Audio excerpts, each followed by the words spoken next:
Selamat siang, Ibu dosen dan teman-teman.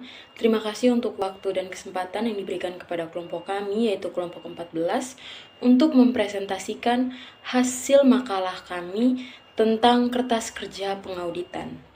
Pertama-tama, perkenalkan, nama saya Widya Marleni Seran. Yang pertama, definisi kertas kerja.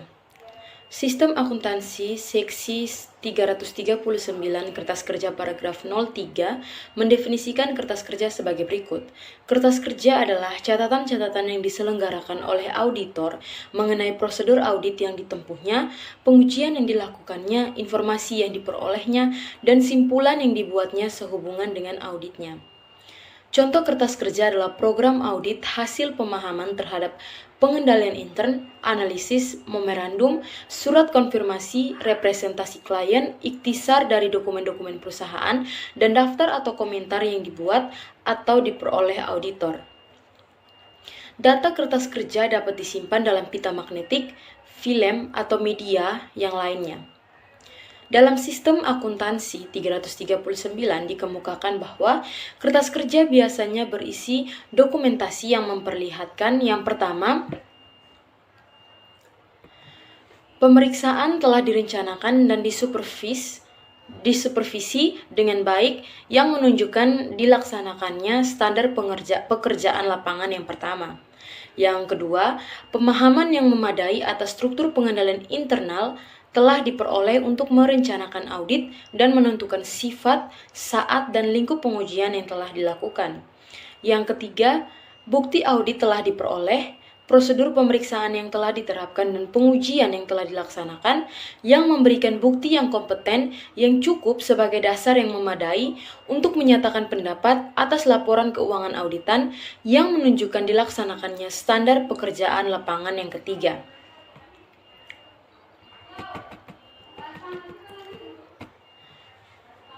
Menurut IBK, Bayangkara Kertas Kerja Audit atau KKA merupakan catatan-catatan yang dibuat dan data-data yang dikumpulkan auditor secara sistematis pada saat melaksanakan tugas audit. Untuk memberikan gambaran yang lengkap terhadap proses audit, KKA harus mencerminkan langkah-langkah audit yang ditempuh. Yang pertama, rencana audit. Yang kedua, pemeriksaan dan evaluasi kecukupan dan efektivitas sistem kontrol internal. Yang ketiga, prosedur-prosedur audit yang dilakukan, informasi yang diperoleh dan kesimpulan yang dicapai. Yang keempat, penelaahan kertas kerja audit oleh penyedia. Yang kelima, laporan audit. Yang keenam, tindak lanjut dari tindakan perbaikan. Yang berikut manfaat kertas kerja audit atau KKA. Setiap auditor wajib membuat KKA pada saat melaksanakan tugas audit. Manfaat utama dari kertas kerja audit antara lain, yang pertama, merupakan dasar penyusunan laporan hasil audit. Yang kedua, merupakan alat bagi atasan untuk mereview dan mengawasi pekerjaan para pelaksana audit. Yang ketiga, merupakan alat pembuktian dari laporan hasil audit. Yang keempat, menyajikan data untuk keperluan referensi. Yang kelima, merupakan salah satu pedoman untuk tugas audit berikutnya. Tujuan pembuatan kertas kerja audit yaitu: yang pertama, mendukung pendapat auditor atas laporan keuangan audit. Kertas kerja audit dapat digunakan oleh auditor untuk mendukung pendapatannya dan merupakan bukti bahwa auditor telah melaksanakan audit yang memadai. Yang kedua, menguatkan simpulan-simpulan auditor dan kompetensi auditnya.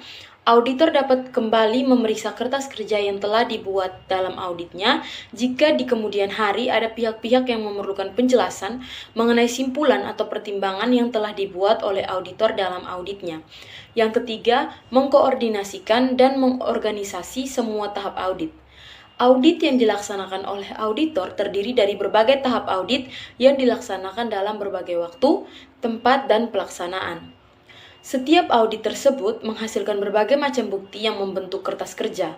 Pengorganisasian dan pengkoordinasian berbagai tahap audit tersebut dapat dilakukan dengan menggunakan kertas kerja. Yang keempat, memberikan pedoman dalam audit berikutnya. Dari kertas kerja dapat diperoleh informasi yang sangat bermanfaat untuk audit berikutnya jika dilakukan audit yang berulang terhadap klien yang sama dalam periode akuntansi yang berlainan. Auditor memerlukan informasi mengenai sifat usaha klien, catatan akuntansi klien, dan pengendalian intern klien, serta rekomendasi perbaikan yang diajukan kepada klien dalam audit yang lalu. Jurnal-jurnal adjustment yang disarankan untuk menyajikan secara wajar laporan keuangan yang lalu.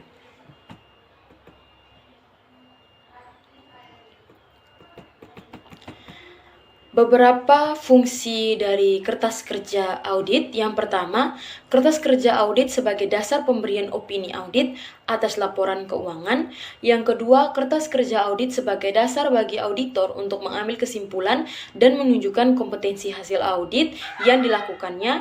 Yang ketiga, kertas kerja audit sebagai dasar supervisi dan evaluasi pekerjaan yang dilakukan oleh anggota tim.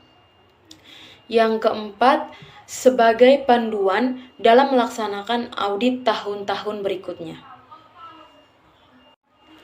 Materi yang berikutnya, pembuatan kertas kerja. Ada 4 teknik dasar yang digunakan dalam pembuatan kertas kerja, yaitu 1. Pembuatan heading yang berisi nama klien dan judul untuk mengidentifikasikan isi kertas kerja serta tanggal neraca atau periode audit. Yang kedua, nomor indeks yang dimaksudkan untuk memudah identifikasi dan referensi silang antara kertas kerja. Yang ketiga, referensi silang atau cross-referencing data dalam kertas kerja yang diambil dari kertas kerja lainnya atau yang digunakan dalam kertas kerja lain harus diberi referensi silang dengan nomor. Yang keempat, tick mark yang merupakan simbol-simbol yang digunakan auditor untuk membuat referensi penjelasan naratif dimanapun dalam kertas kerja. Yang berikutnya, tipe kertas kerja audit. Isi kertas kerja audit meliputi semua informasi yang dikumpulkan dan dibuat oleh auditor dalam auditnya. Kertas kerja terdiri dari berbagai macam yang secara garis besar dapat dikelompokkan ke dalam 5 tipe kertas kerja sebagai berikut. Yang pertama, program audit. Program audit merupakan daftar prosedur audit untuk seluruh audit unsur tertentu, sedangkan prosedur audit adalah instruksi rinci yang mengumpulkan tipe bukti audit tertentu yang harus diperoleh pada saat tertentu dalam audit. Yang kedua, working trial balance. Working trial balance adalah suatu daftar yang berisi saldo-saldo akun buku besar pada akhir tahun yang diaudit pada akhir tahun sebelumnya. Kolom-kolom untuk adjustment dan penggolongan kembali yang diusulkan oleh auditor serta saldo-saldo setelah koreksi auditor yang akan tampak dalam laporan keuangan audit atau audit financial statements. Dalam penyusunan laporan keuangan, klien menempuh beberapa tahap sebagai berikut. Yang pertama, pengumpulan bukti transaksi, pencatatan dan penggolongan transaksi dalam jurnal dan buku pembantu. Yang ketiga, pembukuan atau posting jurnal ke buku besar. Yang keempat, pembuatan lembar kerja. Yang kelima, penyajian laporan keuangan. Dalam proses auditnya, auditor bertujuan untuk menghasilkan laporan keuangan auditan. Adapun tahap-tahapan penyusunan laporan keuangan auditan adalah sebagai berikut. Yang pertama, pengumpulan bukti dengan cara pembuatan atau pengumpulan skedul pendukung. Yang kedua, peringkasan informasi yang terdapat dalam skedul pendukung ke dalam skedul utama. Yang ketiga, peringkasan informasi yang tercantum dalam skedul utama dan ringkasan jurnal. Yang keempat, penyusunan laporan keuangan auditan. Yang ketiga, ringkasan jurnal adjustment. Dalam proses auditnya, auditor mungkin menemukan kekeliruan dalam laporan keuangan dan catatan akuntansi kliennya. Untuk membetulkan kekeliruan tersebut, auditor membuat draft jurnal adjustment yang nantinya akan dibicarakan dengan klien. Di samping itu, auditor juga membuat jurnal penggolongan kembali untuk unsur yang meskipun tidak salah dicatat oleh klien, namun untuk kepentingan penyusunan laporan keuangan yang wajar harus digolongkan kembali. Yang keempat, skedul utama. Skedul utama adalah kertas kerja yang digunakan untuk meringkas informasi yang dicatat. Yang dicatat dalam skedul pendukung untuk akun-akun yang berhubungan. Skedul utama ini digunakan untuk menggabungkan akun-akun buku besar yang sejenis yang jumlah saldonya akan dicantumkan dalam laporan keuangan dalam satu jumlah. Yang kelima, skedul pendukung. Pada waktu auditor melakukan verifikasi terhadap unsur-unsur yang tercantum dalam laporan keuangan klien, ia membuat berbagai macam kertas kerja pendukung yang menguatkan informasi keuangan dan operasional yang dikumpulkannya. Materi yang berikut kepemilikan kertas kerja dan kerahasiaan informasi dalam kertas kerja. Sistem akuntansi seksi 339 kertas kerja paragraf 06 mengatur bahwa kertas kerja adalah milik kantor akuntan publik, bukan milik klien atau milik pribadi. Namun, hak kepemilikan kertas kerja oleh kantor akuntan publik masih tunduk pada pembatasan-pembatasan yang diatur dalam aturan etika kompartemen akuntan publik yang berlaku untuk menghindarkan penggunaan hal-hal yang bersifat rahasia oleh auditor untuk tujuan yang tidak semestinya. Kertas kerja yang bersifat rahasia berdasarkan Sistem Akuntansi Seksi 339 paragraf 08 mengatur bahwa auditor harus menerapkan prosedur memadai untuk menjaga keamanan kertas kerja dan harus menyimpannya sekurang-kurangnya 10 tahun. Aturan etika kompartemen akuntan publik memuat aturan yang berkaitan dengan kerahasiaan kertas kerja. Aturan etika 301 berbunyi sebagai berikut. Anggota kompartemen akuntan publik tidak diperkenankan mengungkapkan informasi klien yang rahasia tanpa persetujuan dari klien. Hal-hal yang membuat auditor dapat memberikan informasi tentang klien pada pihak lain adalah yang pertama, jika klien tersebut yang menginginkannya. Yang kedua, jika misalnya praktek kantor akuntan dijual kepada akuntan publik lain, jika kertas kerjanya diserahkan kepada pembeli, harus atas seizin klien. Yang ketiga, dalam perkara pengadilan atau dalam perkara pidana. Yang keempat, dalam program pengendalian mutu, profesi akuntan publik dapat menetapkan keharusan untuk mengadakan pre-review di mana sesama akuntan publik. Untuk mereview kepatuhan auditor terhadap standar auditing yang berlaku, dalam pre-review informasi yang tercantum dalam kertas kerja diungkapkan kepada pihak lain atau kantor akuntan publik lain tanpa memerlukan izin dari klien yang bersangkutan dengan kertas kerja tersebut. Sekian presentasi dari saya, materi selanjutnya akan dijelaskan oleh teman kelompok. Terima kasih. Kelompok 14 mata kuliah pengauditan akan membawakan materi tentang pemberian indeks pada kertas kerja audit. Pemberian indeks pada kertas kerja audit. Pemberian indeks terhadap kertas kerja akan memudahkan pencarian informasi dalam berbagai daftar yang terdapat di berbagai tipe kertas kerja. Faktor-faktor yang harus diperhatikan dalam pemberian indeks kertas kerja adalah sebagai berikut. Yang pertama, setiap kertas kerja harus diberi indeks, dapat di sudut atau di sudut bawah. Yang kedua, pencantuman indeks silang harus dilakukan sebagai berikut. Bagian A-nya, indeks silang dari skedul utama. B, indeks silang dari skedul akun pendapatan dan biaya. C-nya, indeks silang antar skedul pendukung. D, indeks silang dari skedul pendukung ke ringkasan journal adjustment. E, indeks silang dari skedul utama ke working trial balance. F, indeks silang dapat digunakan pula untuk menghubungkan program audit dengan kertas kerja. 3. Jawaban konfirmasi, pita mesin hitung, printout komputer, dan sebagainya tidak diberi indeks kecuali jika dilampirkan di belakang kertas kerja yang berindeks. G. Metode pemberian indeks kertas kerja audit. Ada 3 metode pemberian indeks terhadap kertas kerja. Yang pertama, indeks angka.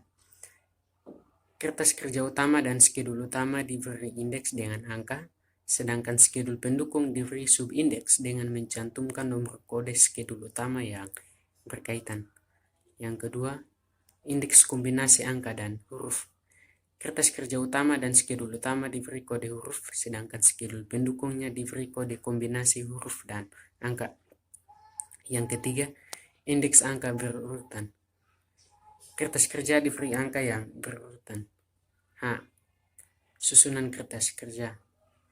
Tujuan disusun secara sistematik dalam urutan logis adalah untuk memudahkan review atas kertas kerja yang dihasilkan oleh asisten atau staf auditor. Urutannya sebagai berikut. Yang pertama, draft laporan audit. Yang kedua, laporan keuangan auditan. Yang ketiga, ringkasan informasi bagi reviewer. Yang keempat, program audit. Yang kelima, laporan keuangan atau lembar kerja yang dibuat klien. Yang keenam, ringkasan jual adjustment. Yang ketujuh, working trial balance. Yang ke-8, schedule utama. Yang ke-9, schedule pendukung. I. Pengarsipan kertas kerja. Arsip kini.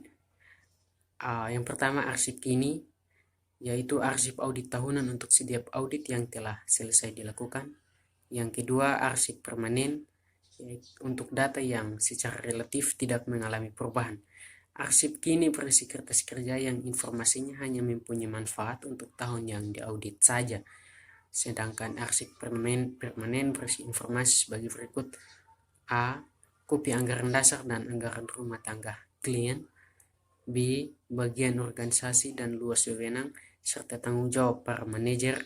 C. Pedoman akun, pedoman prosedur, dan data lain yang berhubungan dengan pengendalian. D. Kopi surat perjanjian penting yang mempunyai masa laku jangka panjang. E. Tata letak pabrik, proses produksi, dan produk pokok perusahaan. F. Kopi notulen rapat direksi, pemegang saham, dan komite-komite yang dibentuk klien. Pembentukan arsip permanen ini mempunyai 3 tujuan, yaitu untuk menyegarkan ingatan auditor mengenai informasi yang akan digunakan dalam audit tahun-tahun mendatang. Yang keduanya, untuk memberikan ringkasan mengenai kebijakan dan organisasi klien bagi staf yang baru pertama kali menangani audit laporan keuangan tersebut. Yang ketiga, untuk menghindari pembuatan kertas kerja yang sama dari tahun ke tahun. Analisis terhadap akun-akun tertentu yang relatif tidak pernah mengalami perubahan harus juga dimasukkan ke dalam arsip permanen. Akun-akun seperti tanah, gedung, akumulasi, depresiasi, investasi, utang jangka panjang, modal saham, dan akun lain yang termasuk dalam kelompok modal sendiri adalah jarang mengalami perubahan dari tahun ke tahun. Pemeriksaan pertama terhadap akun tersebut akan menghasilkan informasi yang akan berlaku beberapa tahun. Sehingga dalam audit berikutnya, auditor hanya akan memeriksa transaksi tahun yang akan diaudit yang berkaitan dengan akun-akun tersebut. Dalam hal ini, arsip permanen benar-benar menghemat waktu auditor karena perubahan-perubahan dalam tahun yang diaudit tinggal ditambahkan dalam arsip permanen tanpa harus memunculkan kembali informasi-informasi tahun-tahun sebelumnya dalam kertas kerja tersendiri.